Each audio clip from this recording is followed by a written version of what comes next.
अपनी पाठ्य पुस्तक से काव्य खंड से तीसरा पाठ पढ़ेंगे। अभी तक हम लोगों ने काव्य खंड से पहला पाठ कबीर दास की साखियां और शब्द पढ़ा और दूसरा पाठ कश्मीरी कवयित्री ललद्यत का वाक पढ़ा और आज हम लोग तीसरा पाठ पढ़ेंगे सवैये, जिसके रचनाकार जिसके कवि रसखान हैं, जिनका जन्म 1548 ईस्वी के आसपास माना जाता है,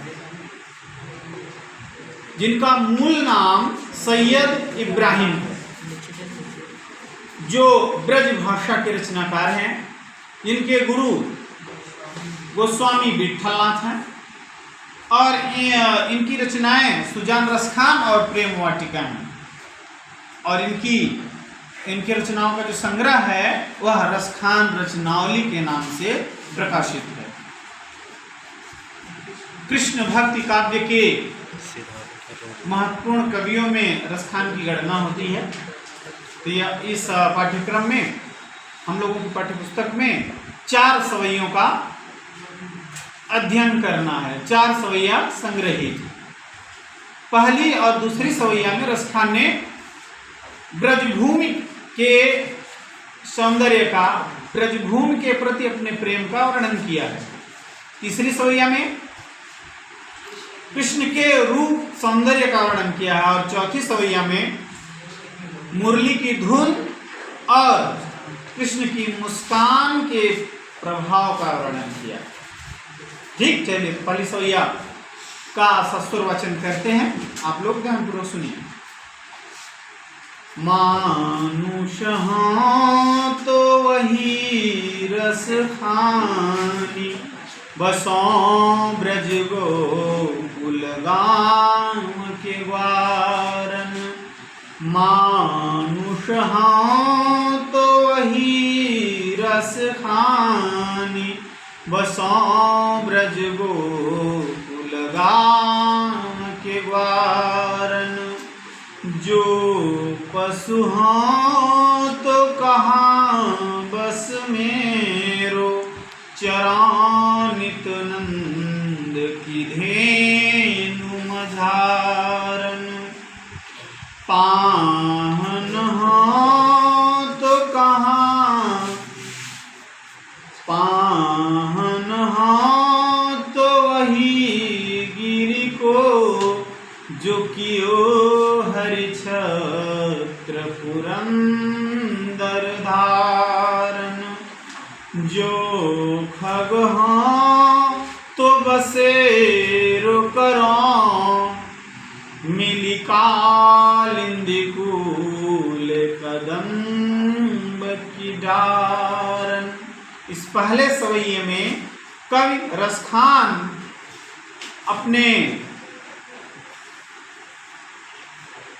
अगाध जिसके प्रति प्रेम है उनका, जिनके प्रति उनकी अनन्य आस्था है, उस कन्हैया से प्रार्थना करते हुए कह रहे हैं कि मानुष हाँ तो वही रस खानी, बसों ब्रज गोकुल गाम के वारन।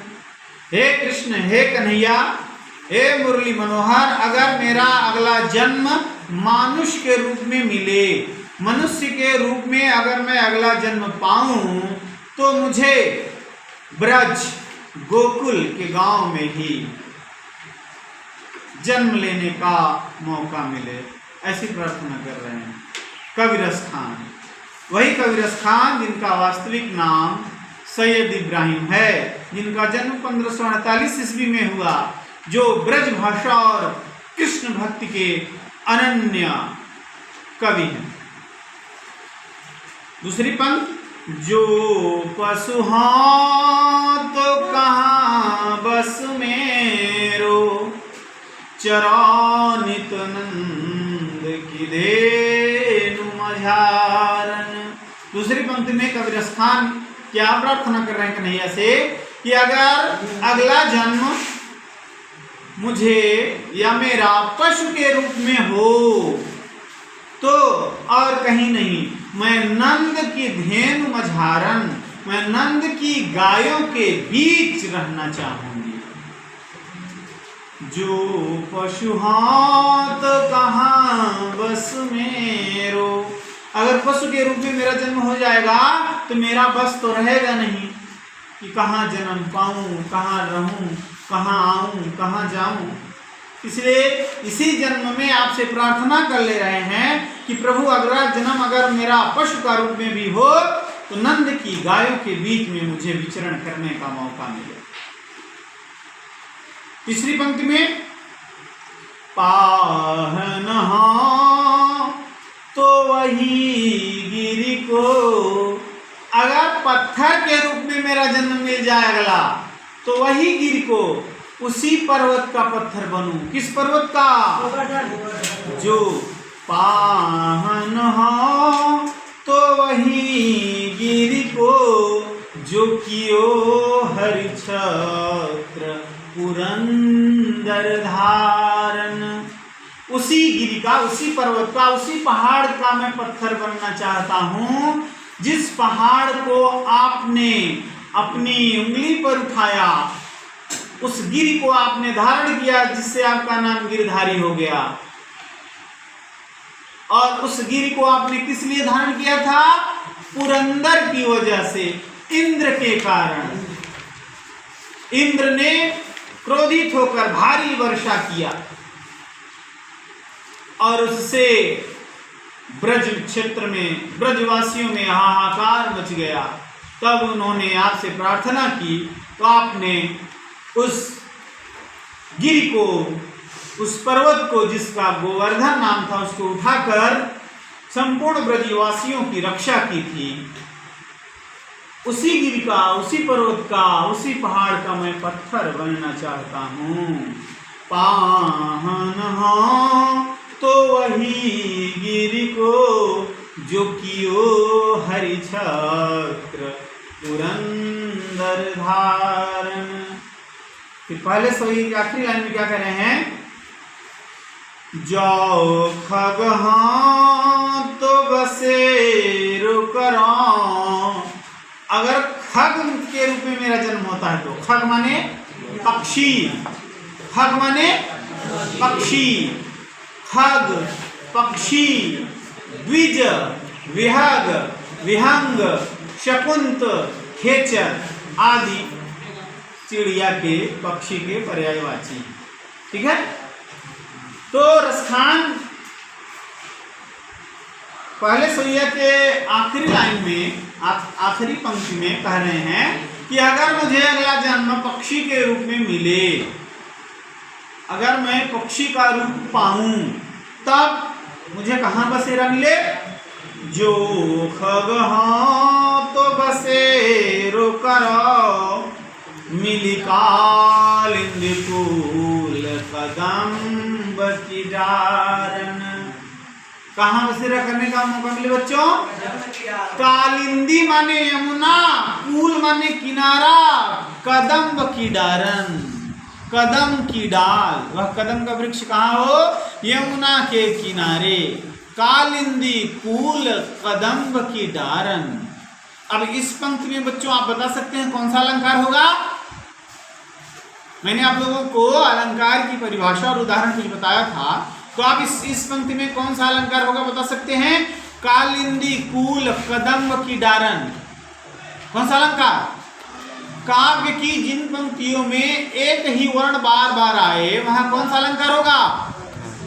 जहां वर्णों की आवृत्ति हो वहां कौन सा अलंकार होगा?